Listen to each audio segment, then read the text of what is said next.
Hi everyone, good morning. ঘুম থেকে উঠে একটু চা বসালাম দিদি আসার আগে চাটা খেয়ে নেব বলে। কোকোর দুধটা রেডি করে সেগুলো স্টেরিলাইজারে দিয়ে নিলাম। কোকোকে আজকে কুমড়ো সেদ্ধ দেব বলে কুমড়ো কেটে রাখলাম। গড়গড়া খাচ্ছ?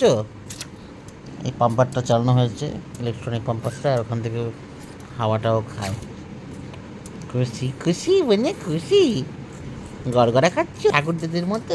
আমার মেয়েতে গড়গড়া খায় ছোটবেলা। একদম ছবি বিশ্বাস। চাকাও এদিকে চাকাও, ভালো ভালো ভালো ভালো মানে আলু এটা তোর প্রিয়।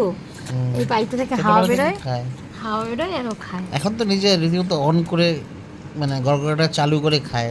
তাকাও একবার ফিডব্যাকটা দাও ভালো কিনা। দিয়ে খাচ্ছে, কেন ডিস্টার্ব করো? এখন পা দাবাচ্ছি। কোকো খেতে থাক গড়গড়া। তোমাদের সাথে দেখা হচ্ছে।